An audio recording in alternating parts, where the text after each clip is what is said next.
All right. A very good morning to anyone joining, or evening, whatever, depends on from where you're joining, I guess. Yesterday we looked together at the code review for this pull request. Microsoft is introducing a new test toolkit, I suppose, for AI functionality. It's in the BCApps repository. This one is open, I think. It doesn't require any invitation or anything. It's public, so go check it out if you did not do so already. And what I did was I posted a bunch of comments in here for all sorts of kinds of guideline problems I found. And first of all, I learned, thanks to Natalie for pointing this out, when you work on pull requests and you just put in comments, and I don't think, let me check if I can show this to you. Where is the AI one? Here. So we worked with the integration, the GitHub integration for pull requests for VS Code. And if you put in, you can start a discussion here. And what I did not click the start review. When you type in, they get unblocked. I clicked add comment. And what this does is it adds a single comment. And that's the idea here of this functionality. And this triggered like 40 emails for anyone subscribed to this pull request yesterday. So I'm really sorry about spamming your inbox if you subscribe to this. I should have used the start review to bundle them together, I guess. So yeah, learn that. We'll do it in the future. But what I wanted to do today was, I teased this yesterday already. Since there are tons of like casing issues and everything, I figured it would be a good idea to just go through this and fix it myself and pull request this. So what I did was, off stream, I forked this repository. I created a new branch called Review Test Toolkit, like the same branch name but review. So it's my review, and I played around with this a little bit, and it is possible, as you saw, that when I go to the pull requests. Let me start differently. Whenever you this extension detects that you're on a branch that is currently attached, like that, which has an open pull request, it will even give you a second, like a pull request icon in here, a different one, where you can look at the current pull request. But when I just navigate to the right pull request I want to look at, I can go through this even on my fork branch of this repository. So that way I can navigate through all the changes, apply my own changes, and later on pull request them onto this pull request branch. At least that's my plan. So let's get started, I guess.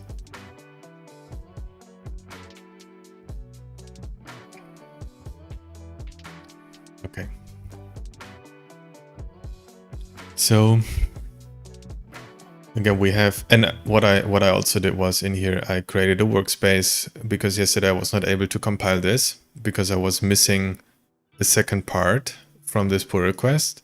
So this is the AI Test Toolkit. This is the new app, and then it also has changes in the test runner, new tables, new objects, and I was missing those in my dependencies, so I was not able to compile. And while I created this, I also checked out the ruleset folder. There is, like, on a higher level, there is a folder with all the rulesets Microsoft's using. So I put those into the settings, so I actually get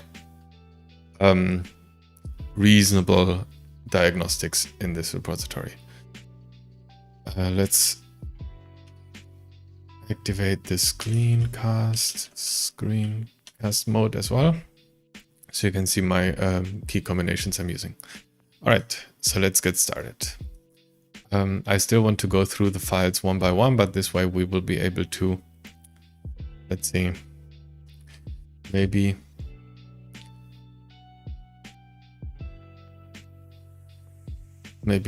like this. and I have the warnings and the diagnostics for the file I'm looking at.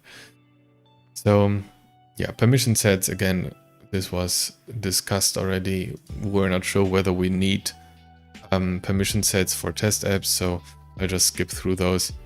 And what happens if I... Okay, so permissions are done, logo done. Let's continue. So yeah, question if we need this for V1, I don't know. But what I added as a comment, and this is in here, add this field. So let's just do that. Oh, it's a read only. Can I just not... Okay. It's annoying.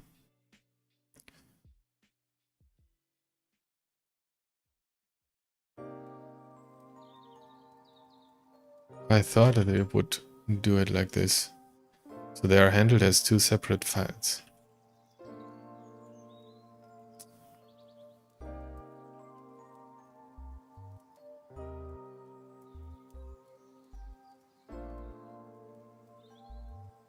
Okay, so this is not really relevant for this app. So let's go through them just like this.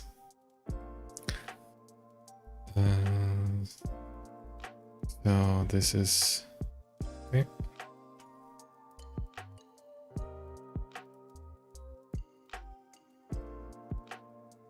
I only really need the pull request view when I'm going through the changes for the different app, because here everything is new in this app and I don't need to care about this. So, and I explained this before this, and it's also mentioned, like explained in my comment. If you go to alguidelines.dev, you can go to APIs, and AJ did a really good job in explaining why this is needed. And I did not fiddle with webhooks too much, but apparently this field is needed to actually get webhooks functionality properly activated for like change tracking purposes. So yeah. ToolTip must end with a dot. And here too.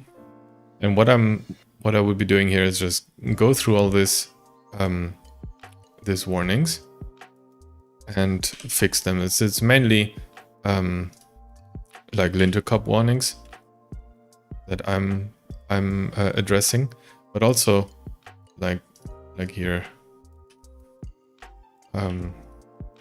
there are some other warnings in here, and we will see that later on, where it's not just LinterCop, but it's mostly LinterCop that's complaining about stuff here.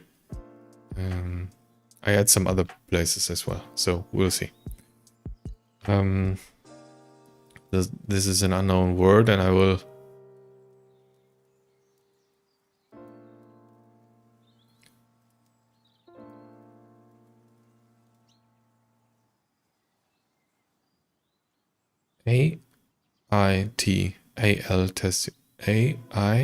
AITALT. So this is even... This should have been here. And now I can put this, like add this to the dictionary.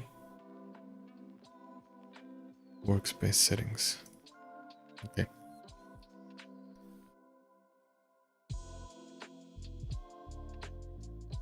We have this keyword everywhere, so there were quite a few places where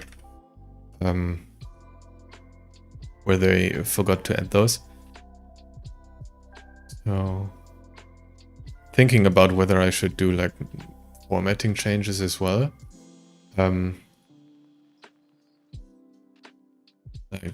Because the way I would write this would be like this probably, and maybe here as well, just to separate the lines a little bit, because I find it easier to read. But I guess this is personal preference, so I won't mess with those kind of changes too much, because in the end I want to have this thing merged. Now that's really like, I feel like this copyright is is guideline, and also, I mean, namespace for sure. So this is even an error. I mean, how got this even through? Okay, so but that's why we have review.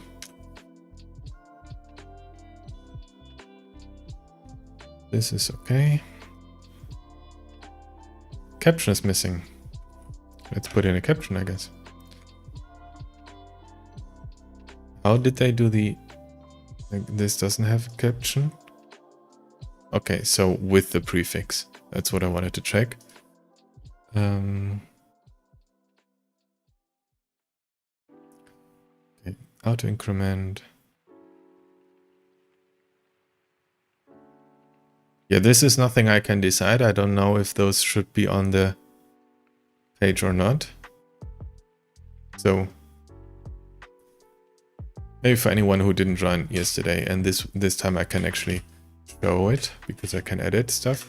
So allowing customizations can be either set to always or never, because I think with version 23, but I'm not really sure when we got this, but not too long ago, we got the possibility as an administrator, if you're modifying pages from the, I think it's from the like role-wide customization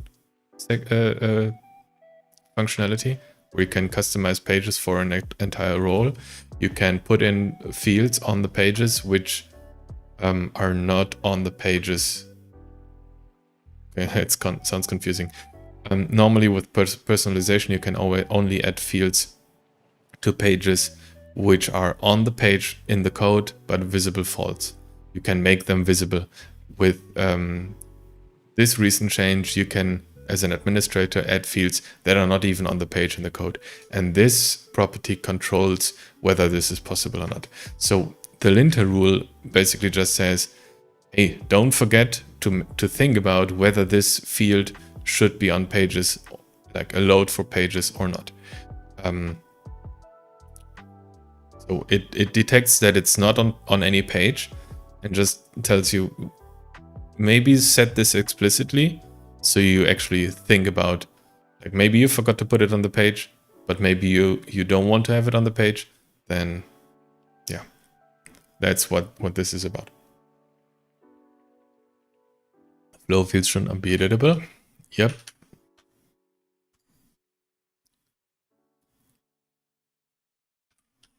Integer, and then it's again allowing customizations, so I won't mess with that. Equal to the table. Don't need it. This not either. Okay, this is a documentation. I don't really care about that. Open AI. So this is a known word, so I will put this to my settings, so I'm not notified about this anymore. Yeah, this is a question. I've put a comment into this. So instead of a SIFT index, this will make both index and calculations faster and non-blocking. So included fields will create that SIFT index. I'm not sure what this is about. Oh, wait, this was here. So this is a SIFT index. This will not create a SIFT index, so this is right. But here we have, like, this changes the fields.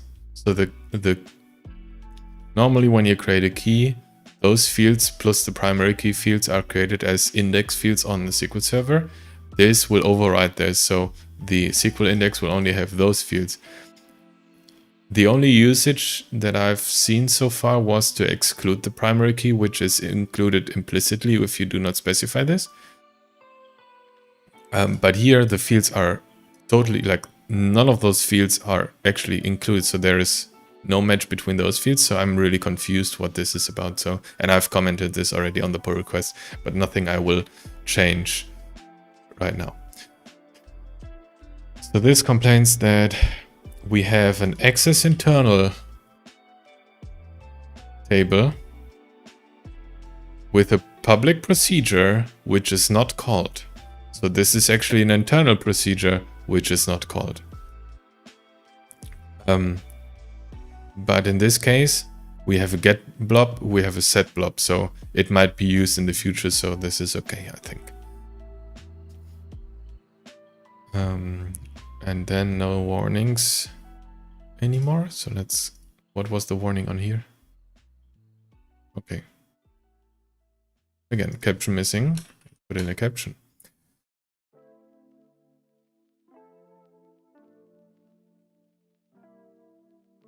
Yeah, the extensibility property. This is another rule when you want to make sure that you put the extensible and access properties on all of the objects, but nothing we care about for this app, I think.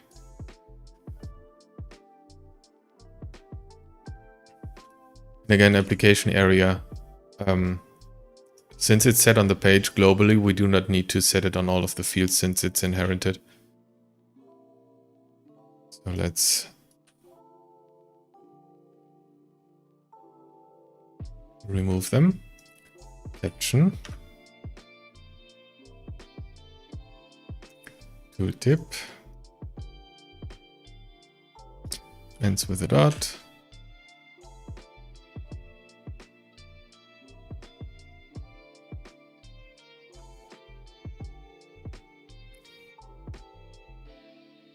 And I feel like this, like those streams are now advertising for the LinterCop more than anything else. Sorry for that, but it's really, like, I have this enabled all the time, so I get this like information and warnings about those things right away while developing this. That saves a lot of time, and in cases like this, lots of lines as well. So yeah, if you don't know that already, check it out. I'm confused about these warnings, so that's why I went back, because they turned orange again.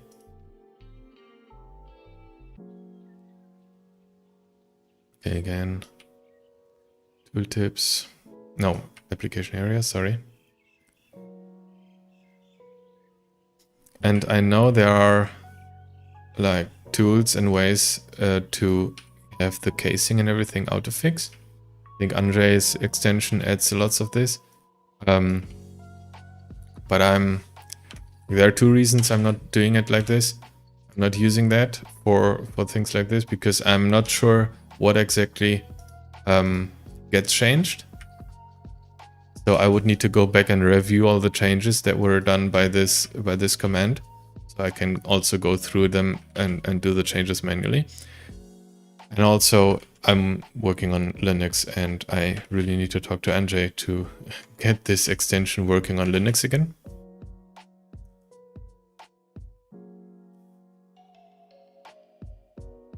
No, that, not that, this.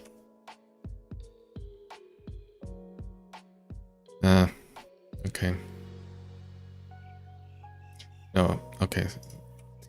I usually like to have the fields and the properties, like the field definition and the properties of groups separated by a line break, an empty line. But I would need to go back and change it everywhere, and because consistency is more important to me than certain styles of writing code. And yeah, I don't want to overhaul the whole app for that matter, so. Okay, let's see. The application object log entry is not covered by any permission set in the extent. Okay, so this is the problem. And then property lookup page ID and drill down page ID must be filled for log entry. So this is something we can do. Drill down page ID we have. Lookup page ID would be the same. Okay.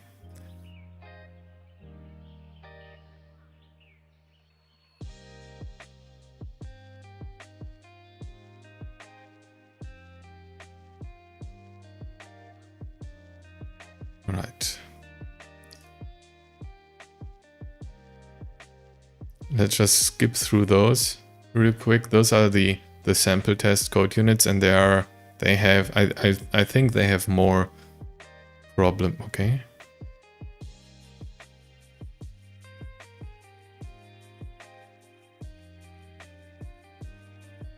Again, missing namespace. I just wanted to grab one with the copyright. There we go. And maybe here as well. Okay. Now, okay. I just wanted to make sure it's the same toolkit, the same namespace. I'm not changing that.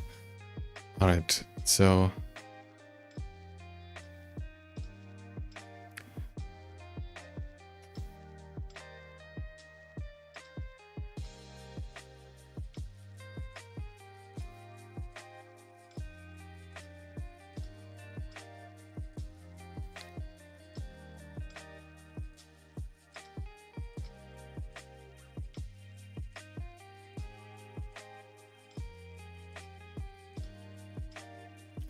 they have made this an error. Interesting.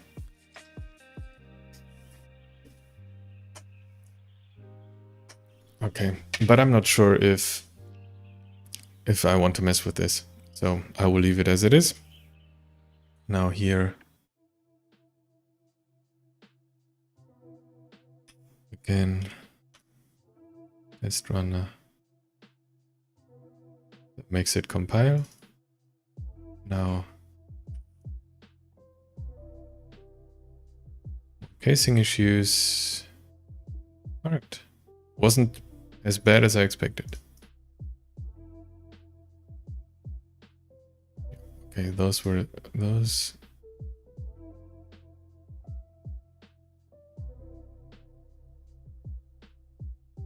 Read, modify, insert, delete. So this is not unknown. So I will put this to my user settings.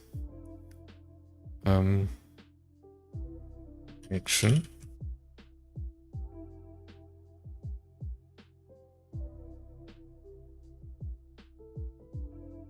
Locked labels must have a suffix token. That's actually a good point.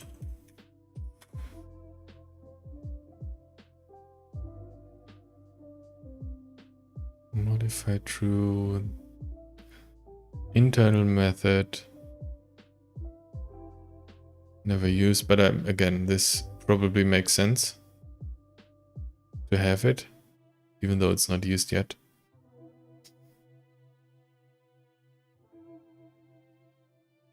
Read uncommitted, find set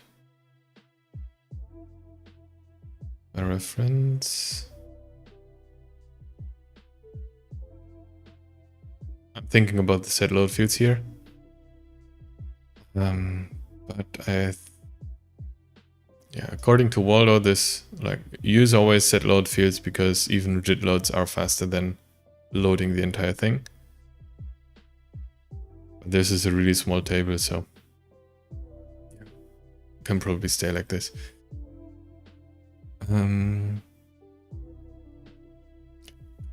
This is again, I think, preference. And I won't do that since it's a temporary table. I will just leave it as it is, but normally I would put in the insert false. And again, this falls into the category of an information to make you think about what you're doing and not just typing insert and forgetting about the trigger execution. So that's why it says that you should put in the parameter even if you use the default value false as an explicit value. Keeping an eye on the chat. If any questions, just feel free to ask. I think I'm watching all the different chats, so. All right, so this is not temporary anymore. And in this case, we want to run the triggers to enable integration with the events.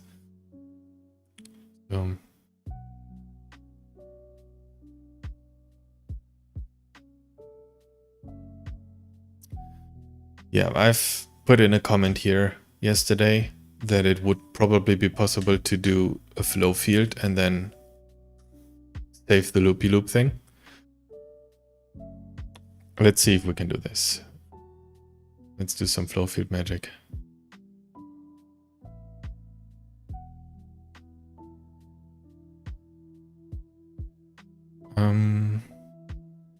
So this is the same table. So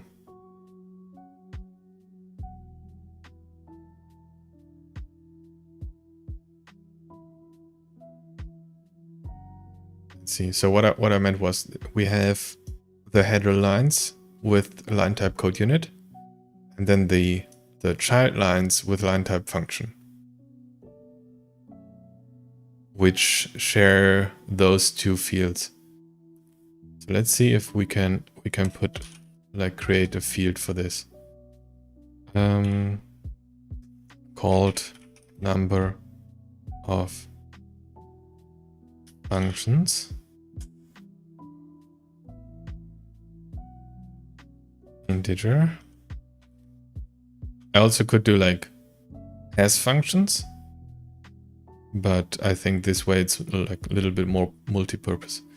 So field class, FlowField, calculation formula, count, and it's test method line. And I don't think I need a field where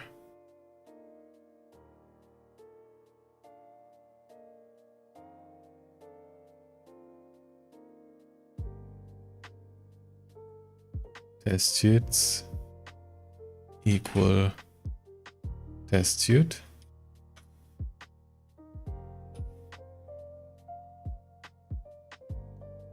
Where test code unit, test code unit, and now the interesting part where the line type we can do constant is function. So this way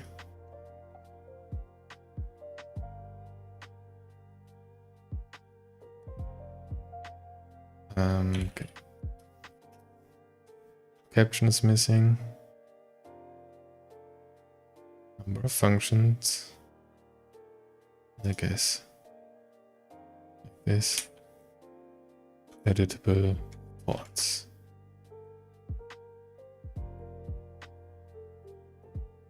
Right, and now instead of this whole thing, we can do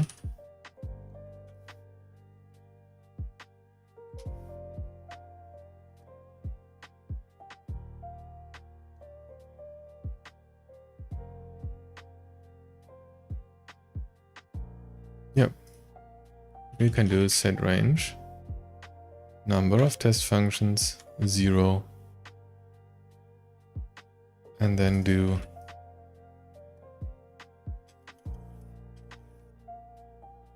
delete all true.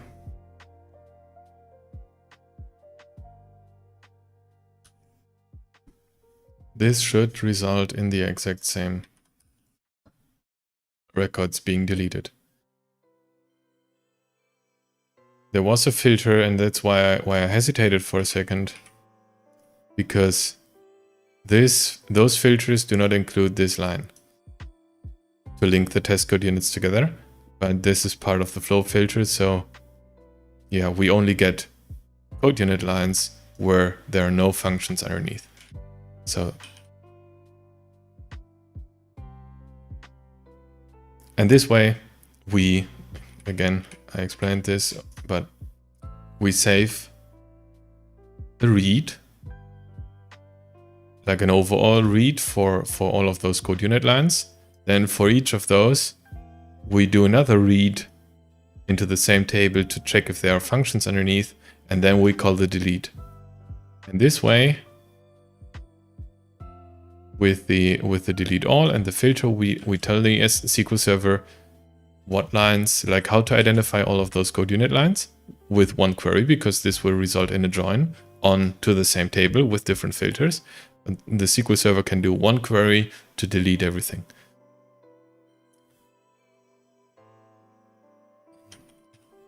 Quite true. And usually I would go through all of those and also do validates everywhere, but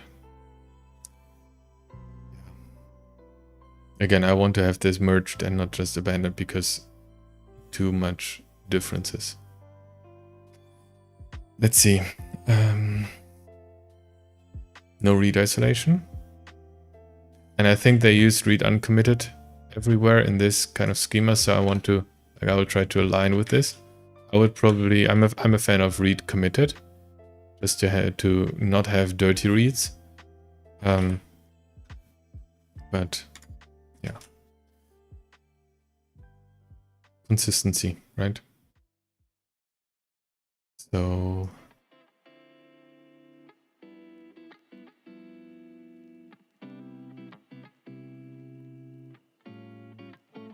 there we have read isolation. And it's just the test runner ID, so we will also do set load fields. Test runner ID. And insert. Set filter, find last. Yeah. I think, like in the, if you do line number, and if you can check in the base app, if they do line number increases, like get last line number, they will always do an update log to make sure that there is no one else reading this line. So read isolation, update log.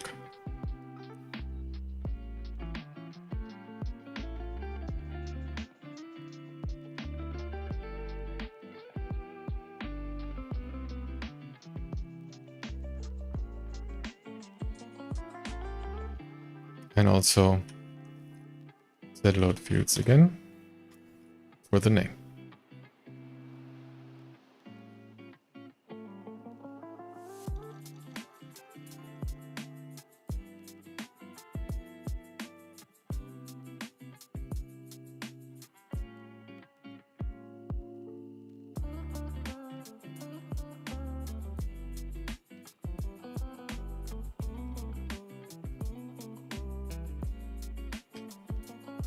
Okay, so find set the default for update is false, so we don't need to set the default explicitly in this case.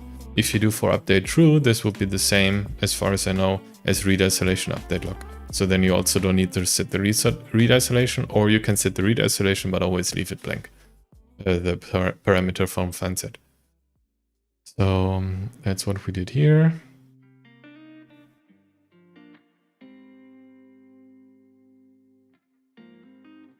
Let's continue. Lots and lots of captions missing.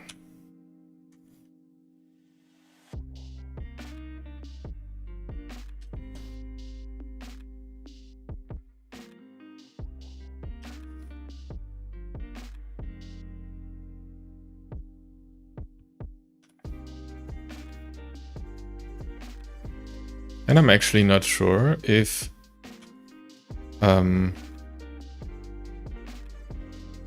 Microsoft's already using this GitHub repository as a base, like if the real base, or if they deploy and ship from this repository, or if it's more like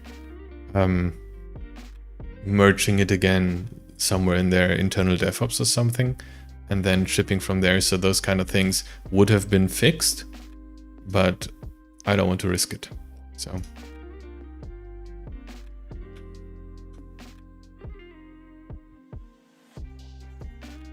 now, if we have the possibility to get those kind of cleanups done in the code, it would be better, I think. So this is a bug in the LinterCop actually. It's telling you to use the label, but we're using the label, just a global one. So that's actually fine.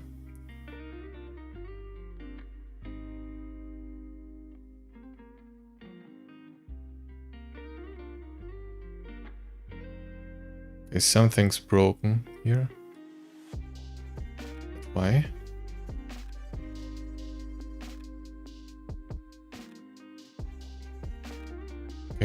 Seems to be a bug in the LinterCop. Now.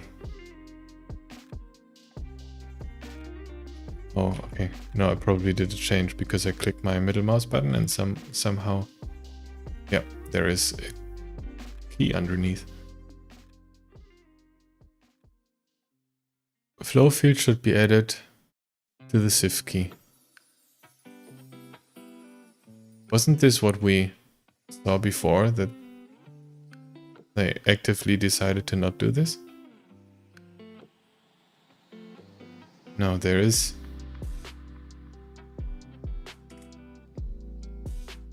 It doesn't detect it correctly. It is added.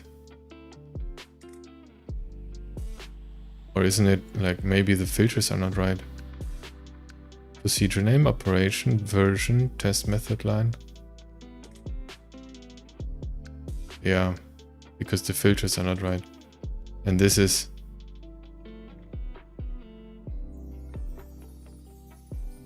Yeah. Oh, now I understood what this is about. No, it's not. I thought that this will add the SIFT index with those fields, but have the actual index created with this field. But it, like, as far as I know, the SIFT index will only be created if you actually specify the sum index fields. So yeah, I have no idea what they're doing. But yeah, I won't mess with it right now because I'm not sure.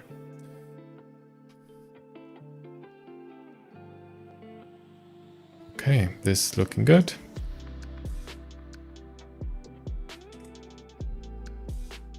Wrong casing detected. And if you're wondering how it's doing this, when it's syncing with like intelligence with the language definition. So that's how the linter finds out whether the case is correct or not. So if you always use IntelliSense, you should get the right cases in yeah, at all times. So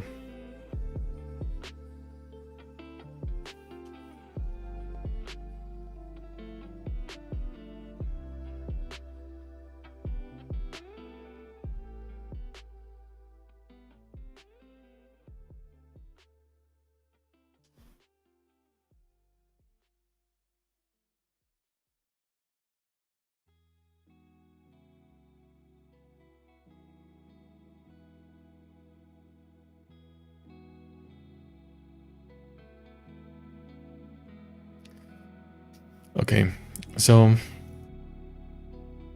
guidelines tell us we should always do set read isolation or read isolation explicitly to prevent having escalated locking behavior. Like if you're in a write transaction, it will do, like if you wrote to this table before, it will do update locks on different variables, even if you just want to read. But we are in a non-action trigger where there are no events before. We cannot, like, there is no way we will be in a write transaction on this line of code. So yeah, we'll leave it like this for now. Wrong casing again. Yep, again, refresh not used, but we'll leave it for now like this. Content. Use the fix rendering, don't show as a box. That's interesting, I've never seen this before. And I think, can't you always just also do like the drill down true? Wouldn't that be the same?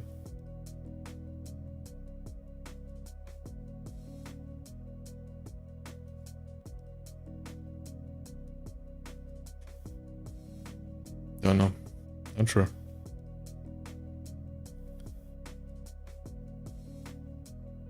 This should be filtered, not empty output.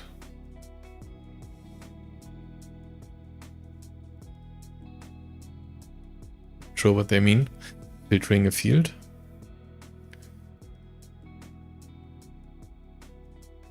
This is again a temporary record, so I won't mess with this. You cannot use a temporary record for the record parameter.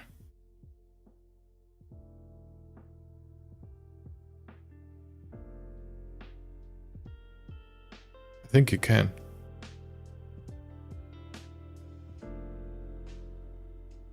Let's see. The goal of this rule is to deal with the record parameter of the page variable set record procedure, which cannot use a temporary record for the record parameter. But why?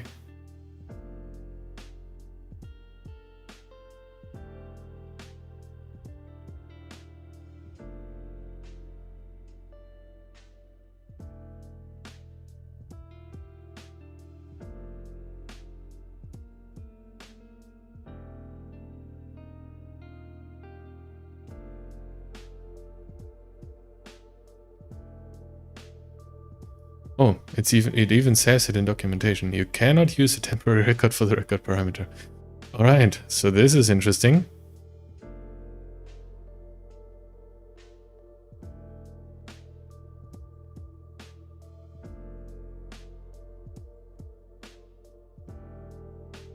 Well, then this is, I guess this is a bug.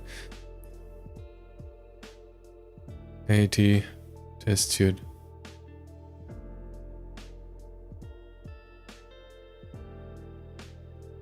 Just realized something.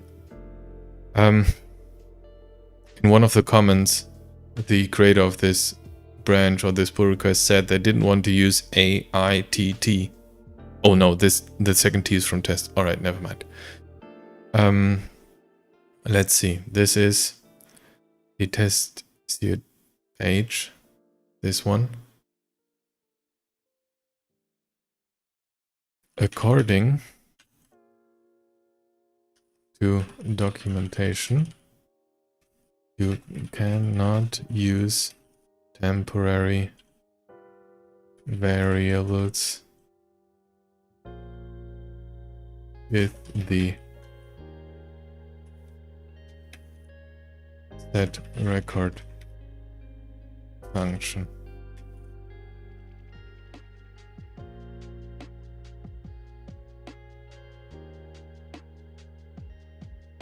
Very interesting. And now I start a review. All right, let's close this and continue.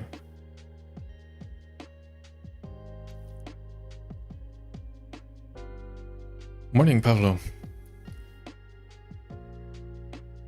So,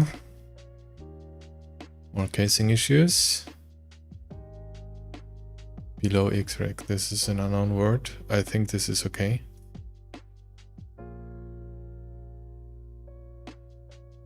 Test runner ID. See, it also, like the linter also checks against field definitions from your own field, so it's not just keywords, but it's like everything. So lookup, first of all, caption is missing again.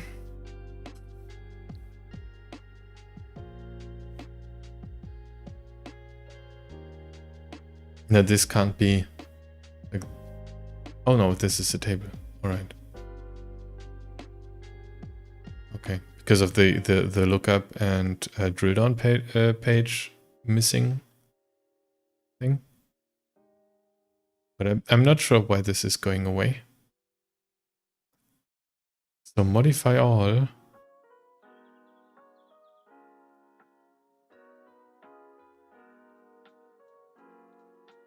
Yep.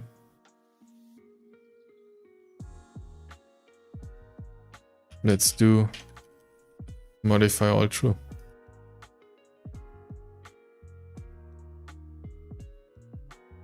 Again, the SIFT key, so I won't mess with those. Data classification, same to the table. Can remove those. This is again the bug we had before already, where the linter doesn't handle this keyword properly yet. So remove those.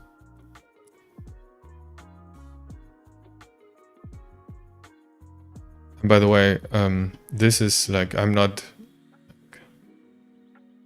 more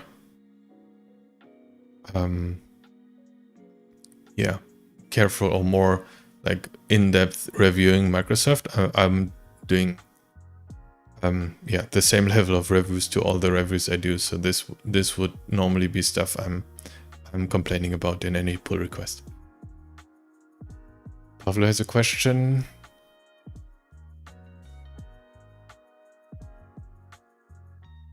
Yes, exactly. There is. He's asking about the ModifyAll with parameter. Let's go back to that. Where was it? Here. There is still a difference between the loopy version, where you just do a repeat all modify true, versus this, because this will only do the loop version under the hood if there is code in those triggers. If there is no code in the modified triggers, it will still do the batch request to the SQL Server. So it says basically execute the triggers if there is anything to execute. If not, do the batch request to the SQL Server. So it is faster if it can be faster, but it will run the trigger if there is code on the trigger to run.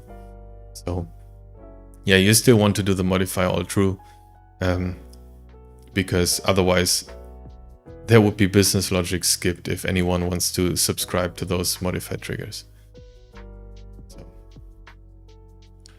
yep, the real need, exactly as I just said.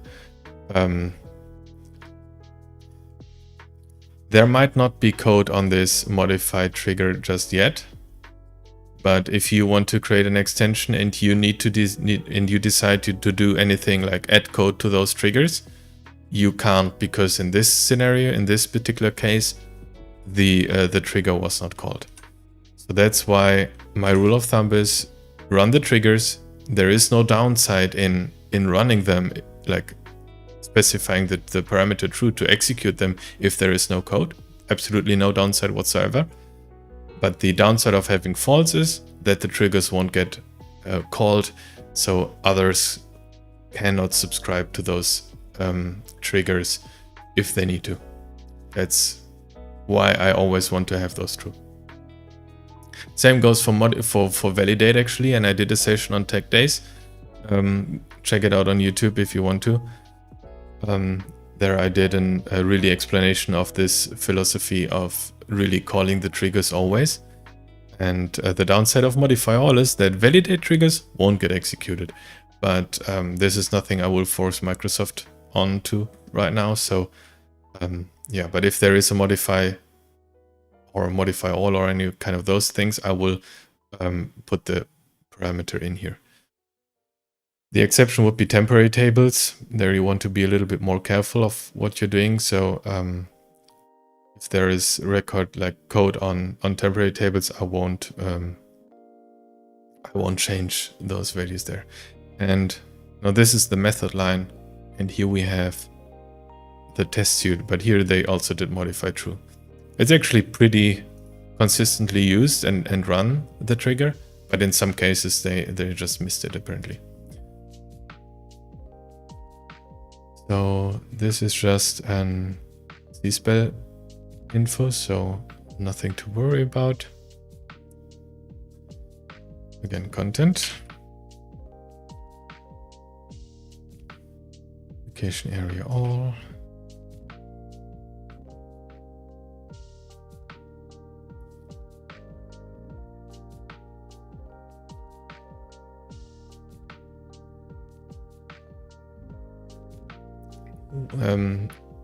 Another question from the chat, what my opinion is about the parentheses after is empty as temporary, etc. Yeah, I'm not really sure about that. I know people who always want to have the parentheses there. I think, or I feel like the way the functions are named indicates that they really are more like of a function more than a property. At least that's how I interpret them. But I won't go through code and change all of those occurrences if I do review. So yeah. I just leave them as it is most of the time. But thinking about, I probably type the parentheses as if I write code. So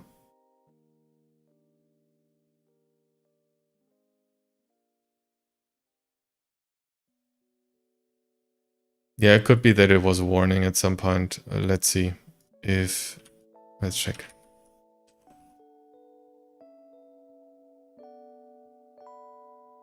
Yeah, return value need to be used.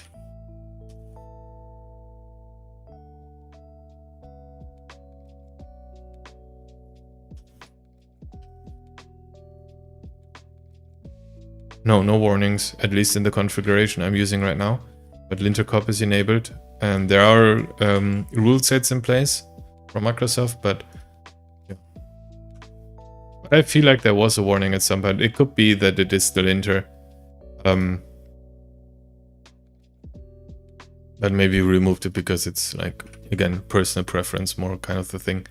So what is the case we need to use here? Case.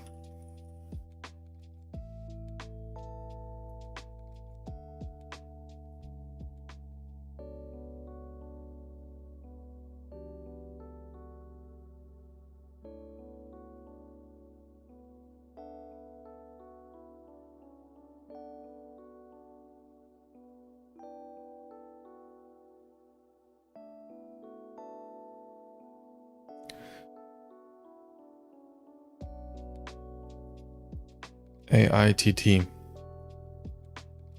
Okay, so I want to go back there just to make sure that I'm not...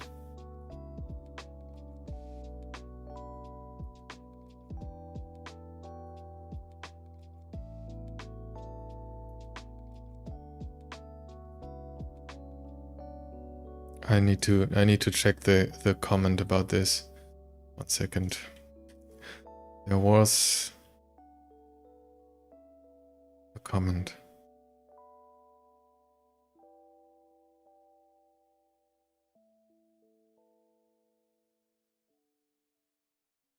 It's Natalie.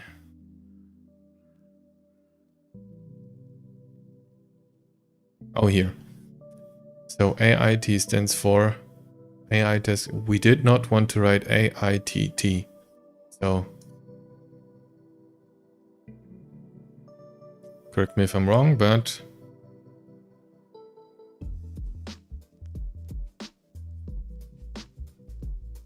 AITT run.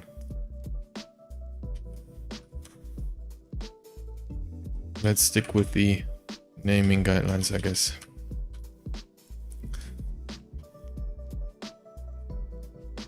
Oh, more questions.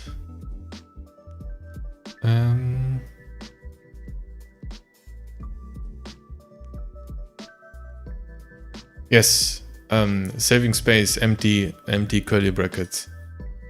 In those kind of scenarios, I also do that. Especially like on reports, in data sets or anywhere where this will take up lots and lots of space.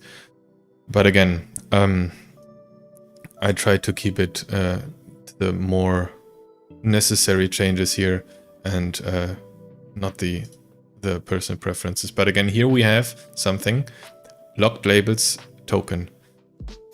But in this particular case, they don't look to me like a token, more like how they are used.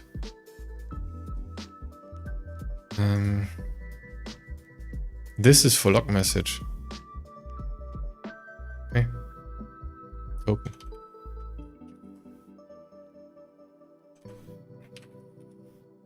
No, wait a second. Not token. This is the description for the log message. So no, then it's differently label. Again, like if this would be like a company internal pull request, I would move all of those labels locally because they only have one reference. It's really hard to keep track of what they're being used for and everything. So yeah, but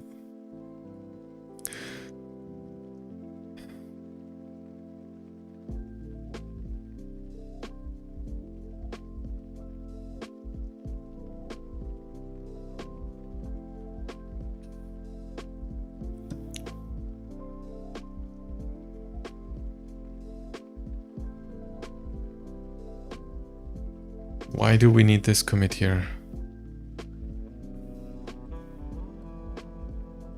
This is a dialog. I think dialogs are fine in write transactions.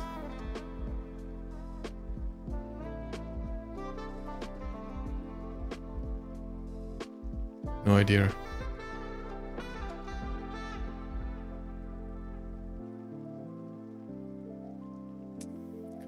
Yeah. Again, same.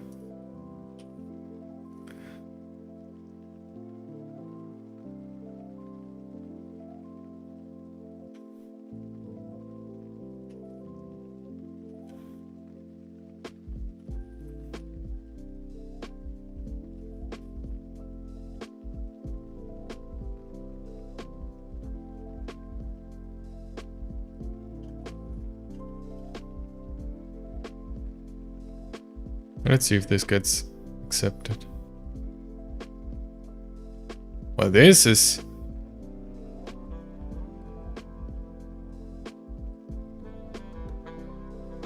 probably not necessary.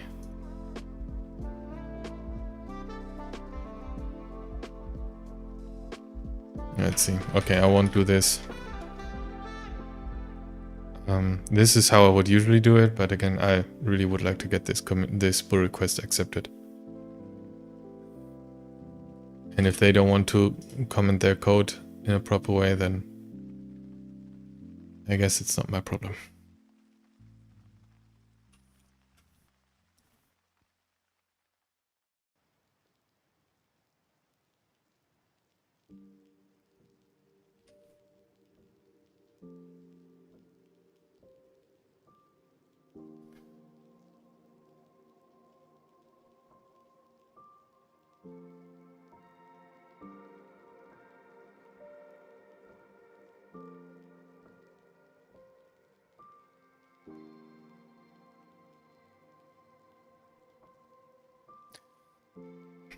Here I will do some formatting, just so...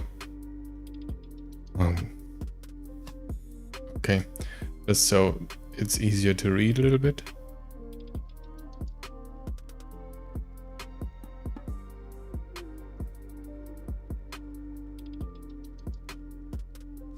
I'm looking into how we could reduce the complexity a little bit, but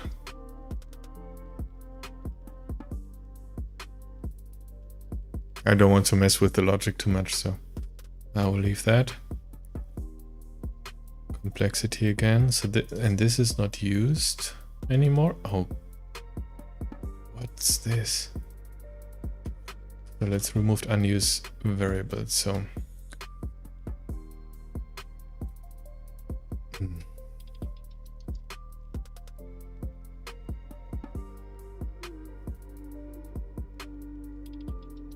what? Local variable. We are not in a loop. Clear is not needed. Don't need to clear local variable. That's not been used before. So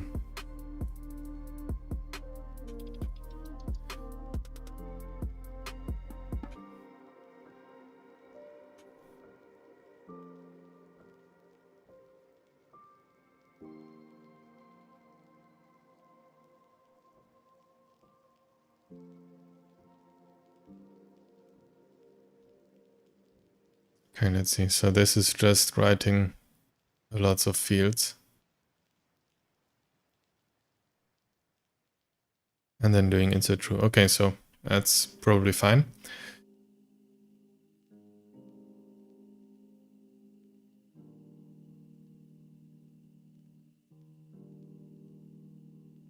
I just want to see how this is called and whether we can do set AutoCalc fields, but yeah, it's just being an inserted record. So yeah, we need to do the calc fields in order to get the code unit name. It looks good. I mean, and we can probably separate this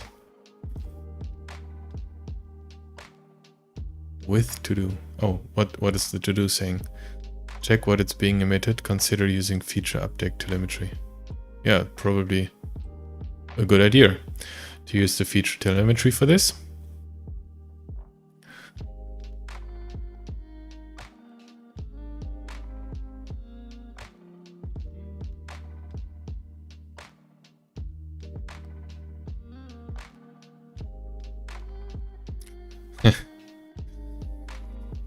I'm just seeing those event subscribers.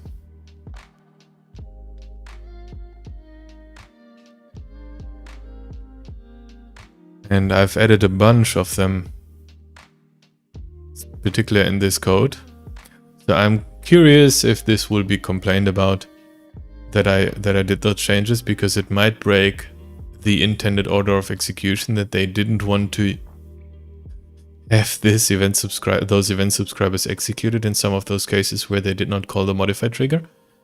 In my book, it's bad behavior to do it like this, to decide whether I don't want to have my code executed here. So you should do like different, like implement different logic to separate it out like this. So I'm curious.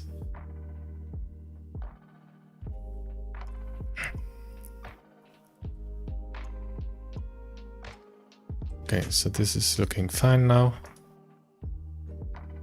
Let's do more captions in the enum.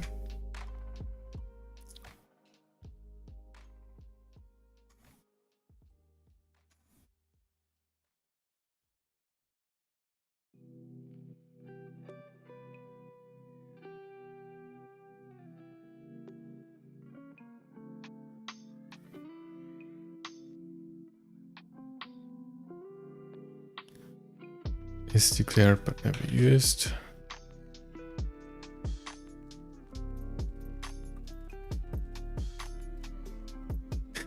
Yep, I saw that. I'm not sure if there's a difference actually. Like I think this has to be like this, but I'm not sure if the caption needs to be with a space. There is a difference. Okay, tell me more. I will change it in here as well. But I'm curious about the difference. So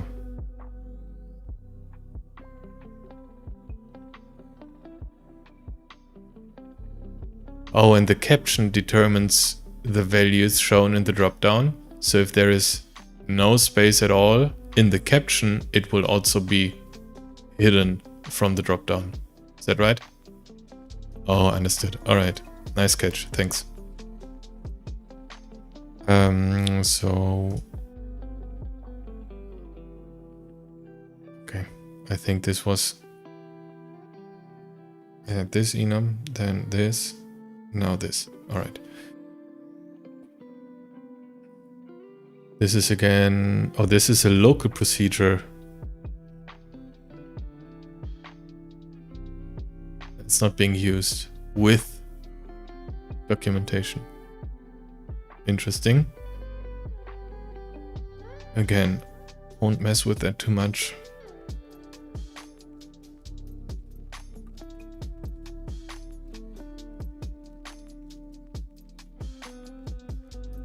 Oh, when I did the review, where's that warning? There was a warning. It's telling that this is missing here, because those are local procedures.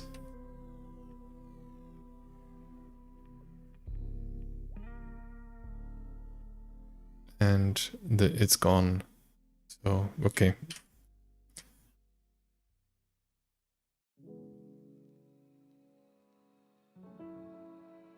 Could be that this is meant to be run in the on-run.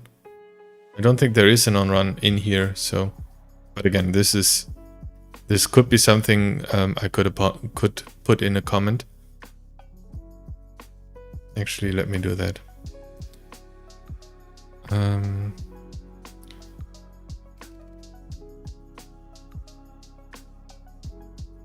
Logs demo. This is the text context.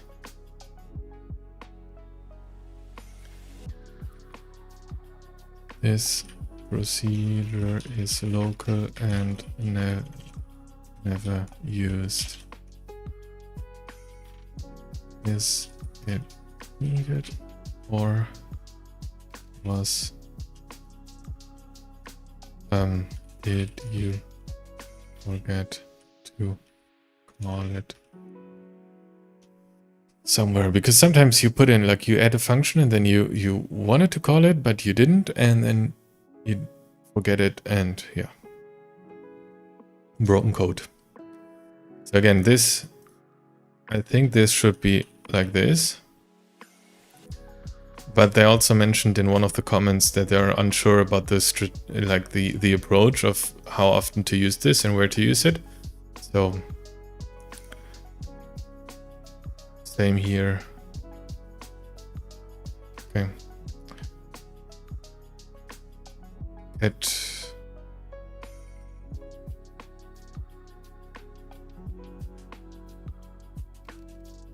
Oh.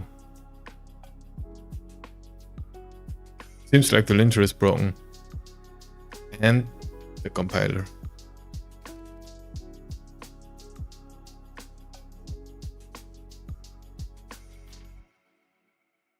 Oh no. Wait, what?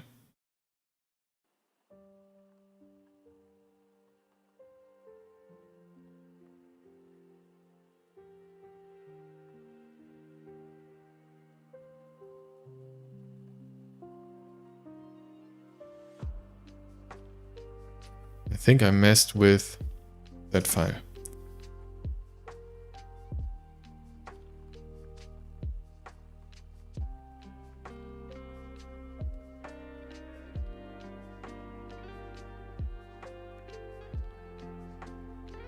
Okay, now it's better.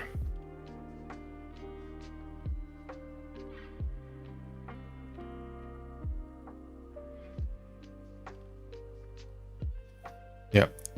And here I already commented on that this is called test runner, but it's not a test runner. So it probably should be renamed something else because it's confusing.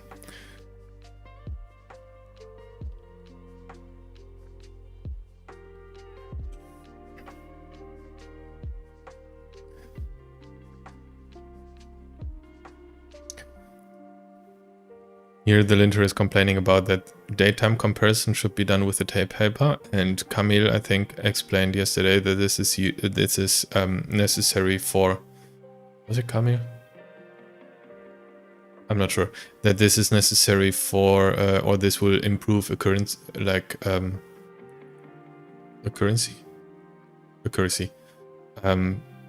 for comparison. So, but yeah, again, I will let them.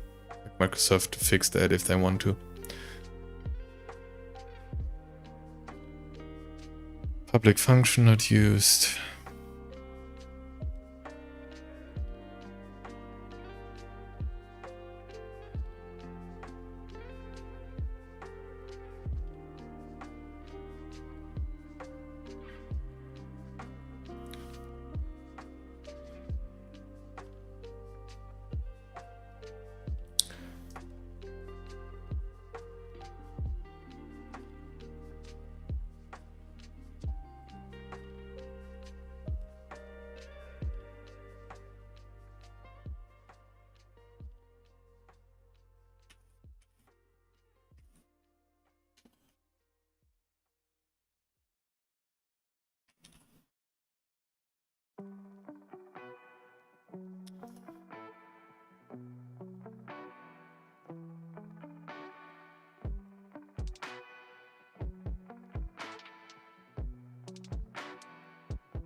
Is it?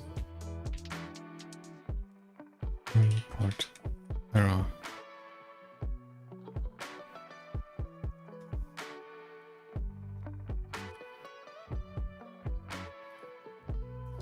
The reason why this should be labels is telemetry. If you do not use a label, they do not log the error message at all, and you just get empty error telemetry logs. So yeah, even if you don't need to replace any values or anything, put it into labels. It's better.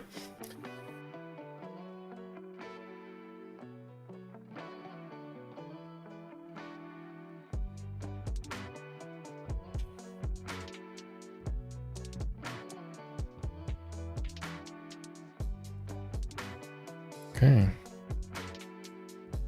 I don't care about translations. Now the test runner. Let me just go through the changes I did real quick. Well, that's probably much. Okay, I don't need to care about the rule set changes.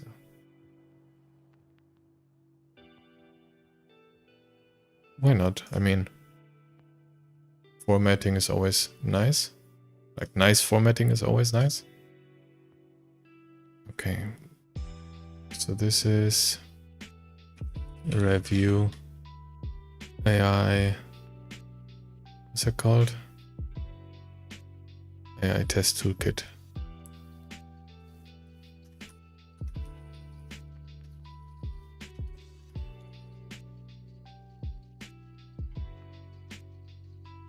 Yeah, okay, that's right. I will do that later. Then,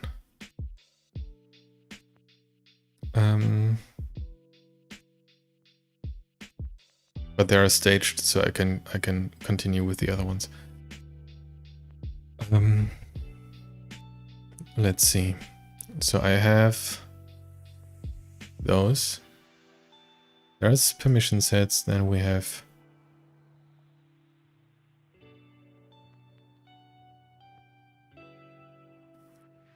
this in like all places.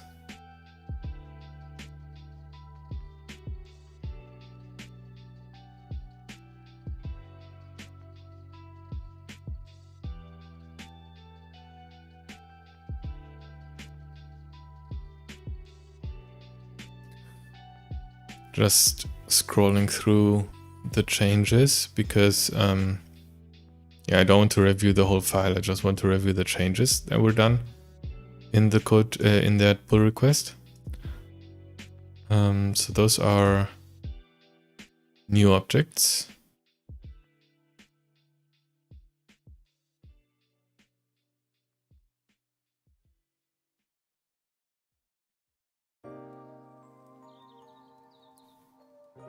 Let's continue with those changes here. They're more than just... This feels like also a quick fix. They've run, possibly. Because why else would they do this? So here are actually actual changes.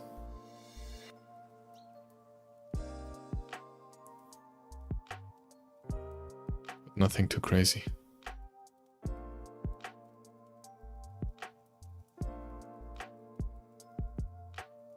Yes,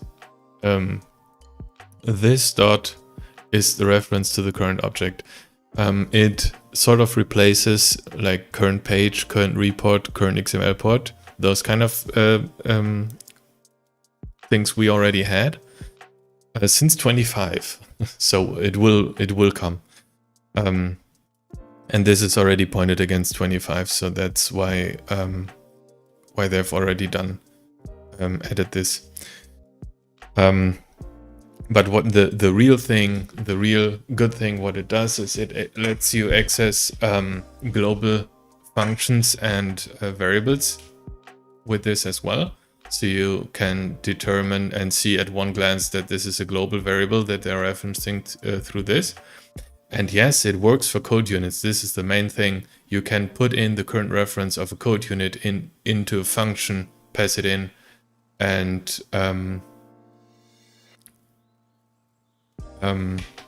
yeah, for example, if you want to do bind subscription, you can now bind the subscription to your current instance of the code unit.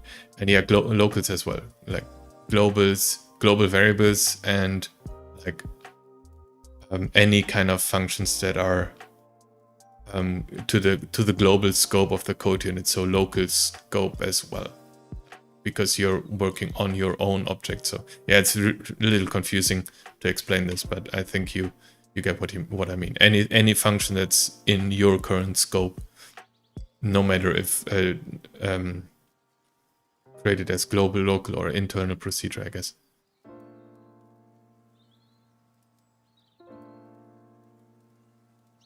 I don't know what you mean with unused functions. It was used. Yeah, I messed with one of the lines of the code, and then removed the reference for the second one. The first one, I don't think that it was used, but I don't remember. I don't think if I can find. Was it this one?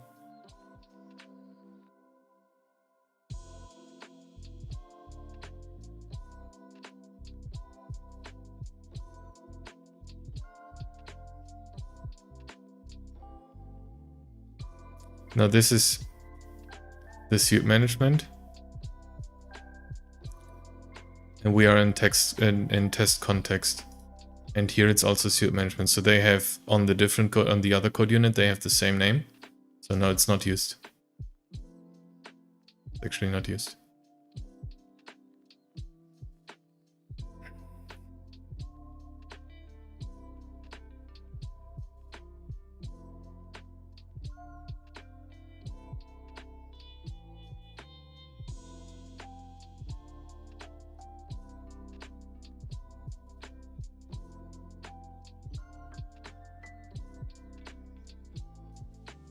Okay.